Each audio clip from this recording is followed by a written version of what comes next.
उन्होंने 4 लाइनें लिखी हैं। आज अगर लोग लिख देंगे तो लोग कहेंगे ये भारतीय जनता पार्टी का एजेंट है, ये आरएसएस का एजेंट है, ये देश में आग लगाना चाहता है। कवि भूषण ने जब ये 4 पंक्तियां लिखी हैं तब ऐसा न कोई दल था, न ऐसी कोई विचारधारा थी। बहुत सरल भाषा में, बहुत आसान तरीके से उन 4 लाइनों को मैं आपके बीच इसलिए रखना चाहता हूं कि जो लोग आज इस देश में चिंतित हैं इस बात से कि लोग सड़कों पे बैठने के बाद न सुप्रीम कोर्ट की सुन रहे, न सरकार की सुन रहे, कवि भूषण जी ने उस वक्त लिखा है, काशी करबला होती और मथुरा मदीना होता, शिवाजी न होते तो सुन्नत होती सबकी।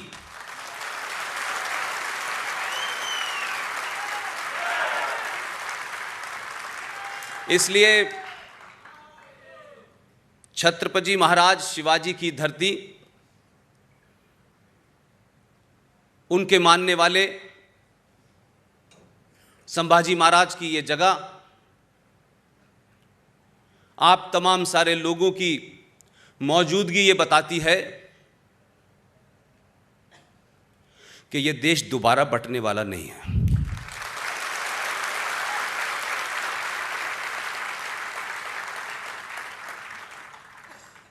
ये कुछ लोगों की ख्वाहिश तो है, लेकिन जरूरी नहीं ये ख्वाहिश खबर भी बने कभी। आज जिस मौके पे मुझे यहां दावत दी गई है, अभय मराठे जी, मेरे पास शब्द नहीं है कि मैं कैसे आपका शुक्रिया अदा करूं। ये देश तथाकथित तौर पे 1947 में आजाद हुआ है। आजादी के नाम पर जो ओरिजिनल गोरे थे वो चले गए और डुप्लीकेट गोरे बैठ गए। मुझे शिकायत उनसे भी नहीं है, मेरी शिकायत दूसरी है, सत्ताओं पे बैठने वाले लोगों की अपनी मजबूरियां होती हैं, अपनी कमियां होती हैं, लेकिन सनातनी समाज की क्या मजबूरी थी कि कोई 70 साल तक बोला नहीं। और आपकी चुप्पी और सत्ता पे बैठने की कुछ लोगों को जल्दबाजी ने मात्र 70 साल के कालखंड में इस देश को दोबारा से 1947 बना दिया है। इसलिए मैं इस मौके पे उन तमाम लोगों का धन्यवाद करना चाहता हूं। यूं तो अभय जी और ये तमाम मंच और उनके साथी अपने दोस्तों की मदद से, समाज की मदद से ये राष्ट्रीय कैलेंडर जारी करते रहे हैं, लेकिन ये पहली बार हुआ है कि इस राष्ट्रीय कैलेंडर की धूम, इसकी पहचान अमेरिका और ऑस्ट्रेलिया तक चली गई है।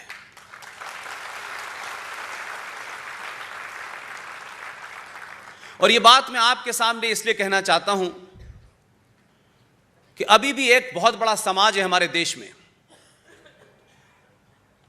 जो एहसास कमतरी, इंफीरियरिटी कॉम्प्लेक्स का शिकार है, कुंठाग्रस्त समाज है। अपने होने पे शर्म आती है, अपने अचीवमेंट पे शर्म आती है। अलग अलग विचारधाराओं, अलग अलग नकाबों के बीच में पूरे देश में ऐसे लोग बहुत सारे हैं, लेकिन आज भी अभय मराठे जैसे लोग जिंदा हैं। जीवन के इस दौर में जब लोग खामोशी से अपने घर बैठते हैं, पूजा पाठ करते हैं, भक्ति में चले जाते हैं, इस उम्र में एक फकीर ने वो कर दिखाया जो 22 साल का नौजवान नहीं कर पा रहा। और इसको जो लोग एक राष्ट्रीय कैलेंडर डेट देखने की कोई किताब या डायरी समझते हैं, ये बड़ी भूल है। 15 साल से बिना किसी की मदद किए हुए चुपचाप ये काम हो रहा है। आखिर इस कैलेंडर की महत्वता क्या है? क्यों यह महत्वपूर्ण है? उसकी तमाम टेक्निकलिटीज बताई, लेकिन मेरा सिर्फ इतना कहना है कि एक कंपनी है जो हवाई जहाज उड़ाती थी, आजकल उसका मालिक भी उड़ा हुआ विदेशों में भागा हुआ है। हम कहां से चले थे और कहां पहुंच गए? पूरी दुनिया को ज्ञान देने वाले, सुंदरता की परिभाषा रचने वाले लोग आज इस मुकाम पे पहुंच गए हैं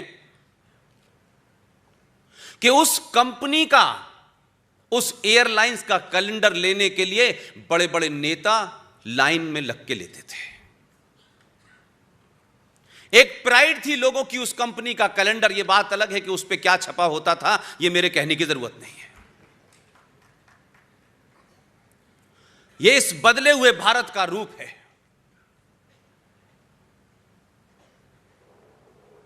अगर यह कैलेंडर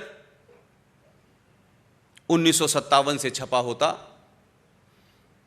तो लोग आज इस कैलेंडर को लेने के लिए लाइन लगाते हैं।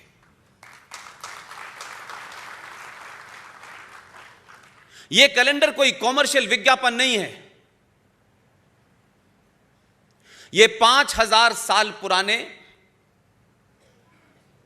उस सनातन धर्म की पहचान है जिसे दुनिया ने पहचाना। इसकी कीमत कितनी है, कितनी नहीं है, मैं नहीं जानता, लेकिन जो सनातन को जीता है, जो सनातन में विश्वास रखता है, जो सनातन को एक धर्म मानता है, अगर उसके घर में यह कैलेंडर नहीं है तो मुझे उसके सनातन होने पर डाउट जरूर है।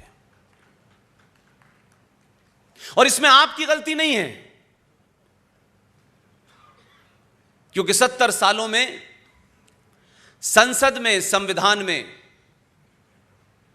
सब जगह जघन्य अपराध किए गए हैं। झूठ नहीं बोले गए, बल्कि आपने